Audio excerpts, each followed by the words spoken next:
বিসমিল্লাহির রহমানির রহিম। আসসালামু আলাইকুম প্রিয় শিক্ষার্থীগণ, সবাই আশা করি আল্লাহর রহমতে অশেষ রহমতে ভালো আছো। অনেক দিন পর ভিডিও নিয়ে আসলাম। আসলে আমার ফোনের স্পেসে কিছু সমস্যা হয়েছিল, যার কারণে আমি ভিডিও করতে পারতেছিলাম না। অনেক দিন আগেই সেকেন্ড চ্যাপ্টারের পার্ট 1-এর নোট রেডি করে রেখেছিলাম। তো আজকে আর কথা না বাড়িয়ে আমি ভিডিওতে চলে যাই। আমি চেষ্টা করব প্রতিদিন ইনশাল্লাহ একটা করে ভিডিও দেওয়ার। আশা করতেছি আপনারা আমার ভিডিওটি দেখবেন অ্যান্ড ফ্রেন্ডদের সাথে শেয়ার করবেন, আর এই ভিডিওটা আপনাদের জন্য হেল্পফুল হবে। তো আমাদের প্রথম অধ্যায় আমি শেষ করেছি। আজকে আমাদের দ্বিতীয় অধ্যায় ক্লাস। দ্বিতীয় অধ্যায়ের নাম হচ্ছে ভোক্তা ও উৎপাদকের আচরণ। আজকে আমরা এই 6টি টপিক পড়ব: স্বাধীন চলক, অধীন চলক, চাহিদা সূচি ও চাহিদা বিধি, যোগান সূচি ও যোগান বিধি, বাজার ভারসাম্য, পরিবর্তন ও উপযোগ। চলো দেরি না করে আমরা আমাদের টপিক 1 মানে সবগুলো টপিক শুরু করি পড়াশোনা করা। তো আমাদের টপিক 1-এ ছিল স্বাধীন চলক বা অধীন চলক। এটা জানার জন্য সবার প্রথমে আমাদেরকে জানতে হবে সমীকরণ জিনিসটা কি। তো দেখো, আমি সবার প্রথমে একটি সমীকরণ দিয়েছি, ডি ইকুয়াল 100 - 10p। এখানে সমান সমানের ডান পাশে যেটা দেখছো এটা হচ্ছে স্বাধীন চলক, আর সমান সমানের বাম পাশে যেটা দেখছো সেটা হচ্ছে অধীন চলক। আর একটা সমীকরণের নামকরণ মূলত অধীন চলকের নামেই হয়। যেমন এই সমীকরণটার নাম হচ্ছে ডি এর সমীকরণ। এখানে হচ্ছে 100 তোমাদের ধ্রুবক আর 10p হচ্ছে স্বাধীন চলক।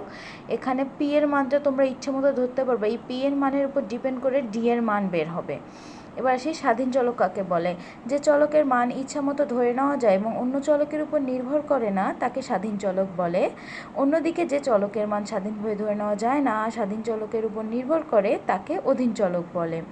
স্বাধীন চলক আর অধীন চলক আশা করছি তোমাদের ক্লিয়ার হয়েছে। এখন চলো কিছু গুরুত্বপূর্ণ বিষয় জেনে নেই। সেটা হচ্ছে বড় হাতের অক্ষরকে চলক বলা হয়, আর ছোট হাতের অক্ষর বা সংখ্যাকে বলা হয় ধ্রুবক। আর চলক সাধারণত দুই ধরনের হয়ে থাকে, স্বাধীন চলক আর অধীন চলক। এখানে আমি কিছু মানে হচ্ছে কিছু জিনিস আছে ইকোনমিক্সে যেগুলো জানা আমাদের জন্য অনেক দরকার। যেমন পি এর মিনিং কি, ডি এর মিনিং কি, এগুলো ম্যাথ করার সময় অনেক লাগে। আর এই অধ্যায়টা বা পরবর্তী অধ্যায়গুলোর জন্য এই জিনিসটা অনেক গুরুত্বপূর্ণ। এখানে পি বলতে দামকে বোঝানো হয়েছে, ডি বলতে চাহিদা ডিমান্ড, এসতে সাপ্লাই যোগান, কিউডিতে চাহিদার পরিমাণ বোঝানো হয়েছে, আর কিউএসতে যোগানের পরিমাণ বোঝানো হয়েছে। আর এই অধ্যায়ে যখন চাহিদা রেখা বের করতে বলবে বা যোগান রেখা বের করতে বলবে, তখন দামটা লম্ব অক্ষে বসবে। আমাদের দ্বিতীয় টপিক ছিল চাহিদা বিধি ও চাহিদা সূচি। এখানে দেখো আমি একটি সমীকরণ দিয়েছি, এটা কিন্তু চাহিদার সমীকরণ। ডি মানে যেহেতু ডিম্যান্ড, চাহিদাকে বোঝানো হচ্ছে। দেখো, আমরা সবসময় স্বাধীন চলকের মান ধরবো সমান সমানের ডান পাশে, অর্থাৎ পি হচ্ছে স্বাধীন চলক। স্বাধীন চলকের মান আমরা আমাদের ইচ্ছা মতো ধরে নিয়েছি, আর তার উপর ডিপেন্ড করেই আমাদের অধীন চলকের মানটা কিন্তু বেরিয়েছে। দেখো ভালো করে দেখো, আমি যখন 5 ধরেছি, 50 থেকে 5 বাদ দিলে 45। আবার যখন আমি 10 ধরলাম, আমি আমার ইচ্ছে মতো 3টা মান ধরে নিয়েছি, তোমরা তোমাদের ইচ্ছে মতো 3টা মান ধরে নিবে। এখন দেখো চাহিদা বিধি আর চাহিদা সূচি জিনিসটা কি। অন্যান্য অবস্থায় স্থির থাকলে দেখো দাম যখন কমবে তখন চাহিদা বাড়বে, আবার দাম যখন বাড়বে চাহিদা তখন কমবে। দাম এবং চাহিদার মধ্যে এই বিপরীতমুখী সম্পর্ককেই বলা হয় চাহিদা বিধি।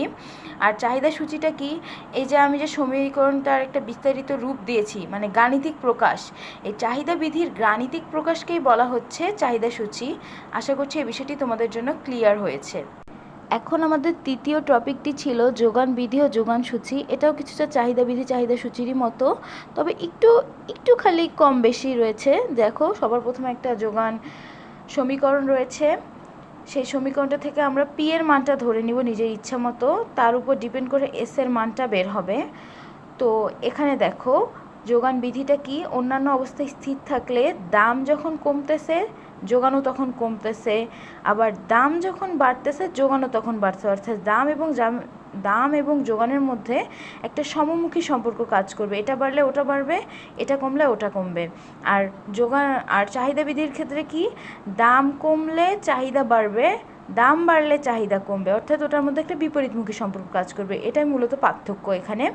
আর যোগান সূচিটা কি, চাহিদা সূচি কি ছিল, চাহিদা বিধির গাণিতিক প্রকাশ, আর যোগান সূচি তাহলে কি, যোগান বিধির গাণিতিক প্রকাশকে যোগানসূচি বলে। অর্থাৎ এই যে আমি যে পি এর মানটা যে কোনো ধরে যে একটা এসের মান বের করেছি, এটা যে একটা গাণিতিক প্রকাশ, এটাই হচ্ছে যোগানসূচি। একটা ইম্পর্টেন্ট লাইন, এটা এমসিকিউতে দেখা যায় যে আসে, যোগান রেখা ঊর্ধ্বগামী হয় আর চাহিদা রেখা বাম থেকে ডান দিকে নিম্নগামী হয়। অনেক সময় এটা এমসিকিউতে আসতে দেখা যায়। আমাদের চতুর্থ টপিকটি হচ্ছে বাজার ভারসাম্য। বাজার ভারসাম্য বলতে বোঝানো হচ্ছে এখানে চাহিদাও যেমন থাকবে, যোগানও তেমন থাকবে, অর্থাৎ দুইটাই সমান সমান। ক্রেতার আচরণ দ্বারা বোঝানো হয় চাহিদা, কারণ ক্রেতা সবসময় ক্রয় করে, তাদের চাহিদা থাকে, আর বিক্রেতা সবসময় যোগান, তাদের আচরণের মধ্যে যোগান প্রকাশ পায়, কারণ বিক্রেতা সবসময় যোগান রাখে, কারণ তারা জানে যত বেশি তারা যোগান রাখতে পারবে তত বেশি তারা বিক্রয় করতে পারবে। তাহলে বাজার ভারসাম্যের শর্ত কি? চাহিদা সমান সমান যোগান, অর্থাৎ ডি সমান সমান এস, অথবা কিউডি সমান সমান কিউএস। তাহলে চলো একটা ম্যাথ করে ফেলি এটা জলদি। QD equal 60 minus P, QS equal 2p। Question number 1 ভারসাম্য দাম বের করো, কোশ্চেন নাম্বার 2 ভারসাম্য পরিমাণ বের করো। এই যে কিউডি আর কিউএস, এটা কিন্তু দুইটা, একটা কিউডি এর সমীকরণ আর এটা কিউএস এর সমীকরণ। তাহলে আমরা এটা দুইটা লিখে ফেললাম। আমরা কি জানি? বাজার ভারসাম্যের শর্ত সমান সমান কিউডি ইকুয়াল কিউএস। এখন দুইটা মান লিখে ফেলবো। তারপর পিটাকে সমান সমানের বিপরীত পাশে নিয়ে গেলে হচ্ছে 3p, ওইদিকে মাইনাস চিহ্ন ছিল, সমান সমানের বিপরীত পাশে গেলে চিহ্ন পরিবর্তন হয়, যোগ থাকলে বিয়োগ হয়, গুণ থাকলে ভাগ হয়, এটা আশা করি তোমরা জানো। তারপর আমরা এটা সমাধান করে নিব। সমাধান করলে ভারসাম্য দাম বের হচ্ছে 20 টাকা। এবার ভারসাম্য পরিমাণ কীভাবে বের করব? পরিমাণ বলতে বোঝাচ্ছে কিউডি এর মান। তাহলে কিউডি এর মান বের করতে গেলে অবশ্যই আমাদেরকে পি এর মানটা বসাইতে হবে। তাহলে কি আমরা কি পাইলাম? সবার প্রথমে ভারসাম্য দামটা লিখে নিলাম, তারপরে পি এর মান কিউডিতে বসাবো আমরা, বসাইলে পাবো আমরা ভারসাম্য পরিমাণ। আবার কিউ এর মান যখন, পি এর মান যখন কিউএসে বসাবো তখন আমরা পাবো আরেকটা ভারসাম্য পরিমাণ, দুইটাই সমান, অর্থাৎ কিউডি সমান সমান কিউএস ইকুয়াল 40। আশা করছি ম্যাথটি তোমাদের জন্য ক্লিয়ার। ইনশাল্লাহ আমি আরও ম্যাথ নিয়ে আসবো।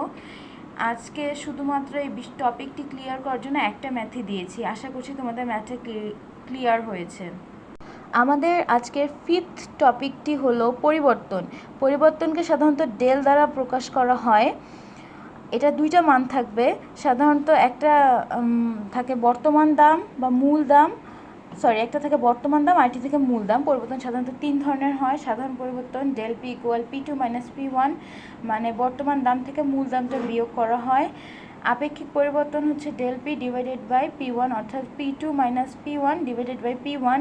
আর শতাংশিক পরিবর্তনে আপেক্ষিক পরিবর্তনেরই সূত্রটা থাকবে, শুধু শতাংশিক যেহেতু বলেছে তাই 100% দিয়ে গুণন হবে। আশা করছি এতটুকু তোমাদের জন্য ক্লিয়ার। চলো ঝটপট একটি ম্যাথ দেখে নিই। এখানে আমি একটি ম্যাথ দিয়েছি। 2025 সালে লবণের চাহিদা ছিল 50 কেজি, 2027 সালে লবণের চাহিদা হলো 20 কেজি। এখানে যে শুধু দাম দিয়ে থাকতে পারে এমন না, চাহিদা, যোগান, অনেক কিছু থাকতে পারে, কিন্তু যখনই বলবো যে পরিবর্তন কথাটা, শুধু যদি পরিবর্তন থাকে তাহলে প্রথম সূত্রটা আপেক্ষিক পরিবর্তন বললে দ্বিতীয় সূত্র, আর শতাংশিক পরিবর্তন বললে তৃতীয় সূত্রটি ব্যবহৃত হবে। এখানে দেখো 2025 সাল মানে এটা হচ্ছে মূল দাম ছিল, আর 2027 সাল বলতে কি, বর্তমানে ধরো এটা 2027 সাল, আমি 26 সালের জায়গায় ভুলে 27 সাল দিয়ে ফেলেছি। তো 2027 সালটা হচ্ছে বর্তমান দাম, বর্তমান চাহিদা, আর 2025 সালটা কি, মূল চাহিদা ছিল। তাহলে লবণের চাহিদার পরিবর্তন কি হবে? Del D equal D2 minus D1। তাহলে আমাদের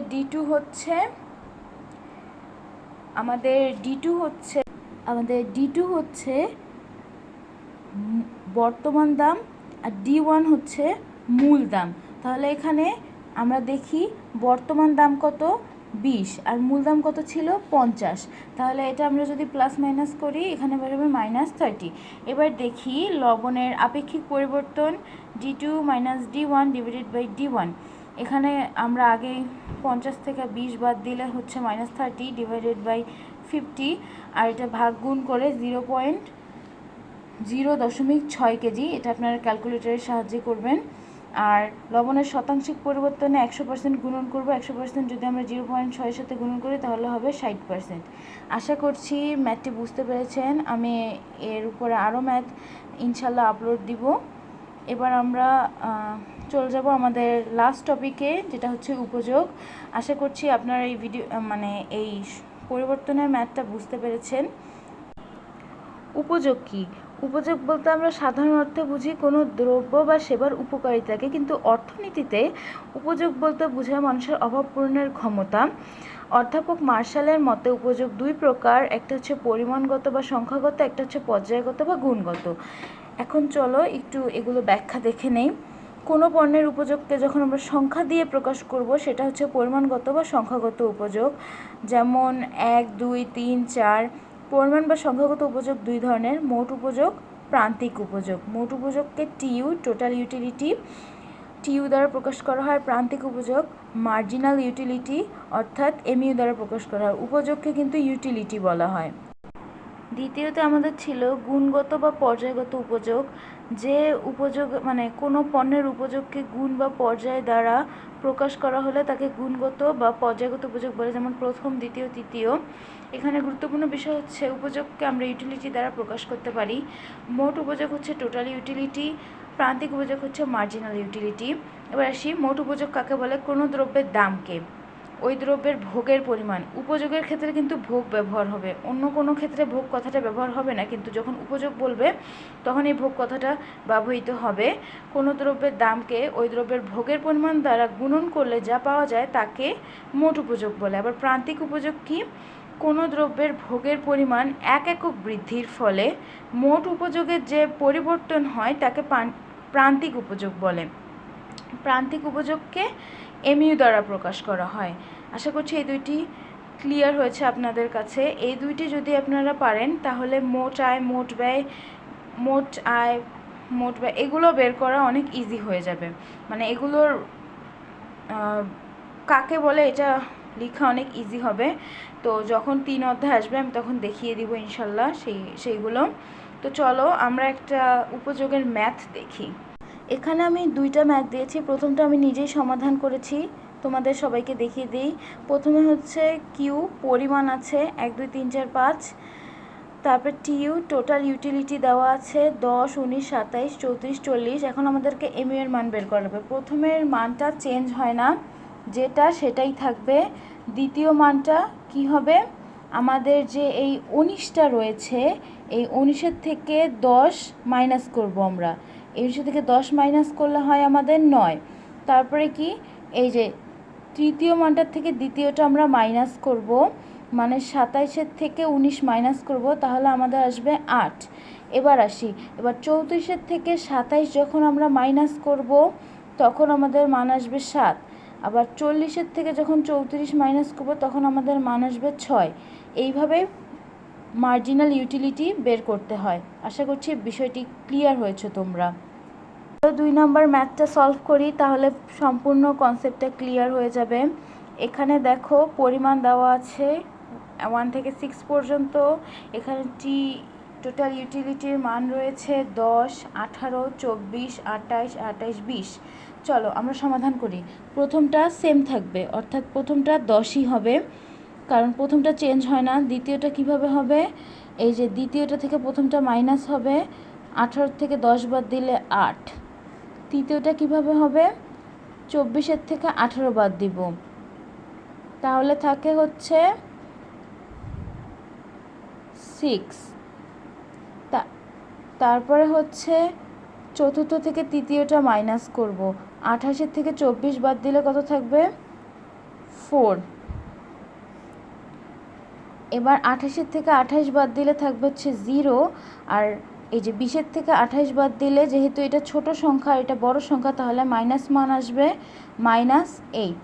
আশা করছি তোমাদের এমইউ এর মান বের করাটা ক্লিয়ার হয়েছে।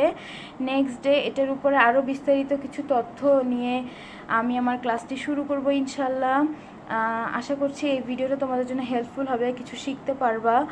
আমি বারেবারেই বলি আমার ভিডিও নতুন, মানে এটা আমার ফার্স্ট টাইম আমি ভিডিও করতেছি, যেহেতু আমার কাছে কোনো ডিজিটাল বোর্ড বা এরকম কিছু নাই, তো আমি খাতার মধ্যে তোমাদেরকে এগুলো করে দেখাচ্ছি। আশা করছি আমি যেভাবে পড়েছি সেভাবেই নোটটা দেওয়ার চেষ্টা করছি, তোমাদের জন্য এটা হেল্পফুল হবে অ্যান্ড তোমরা তোমাদের ফ্রেন্ডের সাথে এটা শেয়ার করবা।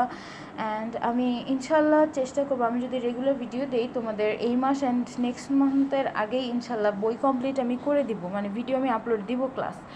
তো ইনশাল্লাহ আমি চেষ্টা করব ভিডিও দেওয়ার, অ্যান্ড এই ভিডিওটা তোমাদের জন্য হেল্পফুল হবে আশা করছি। আর অবশ্যই ফ্রেন্ডের সাথে ভিডিওটা শেয়ার করবা, আমার চ্যানেলটা সাবস্ক্রাইব করবা, লাইক দিবা, অ্যান্ড লাইক কমেন্ট শেয়ার তো অবশ্যই করবা। আর ইনশাল্লাহ নেক্সটে দেখা হবে, এই কামনায় আমি আমার ভিডিও শেষ করছি। আল্লাহ হাফেজ, আসসালামু আলাইকুম।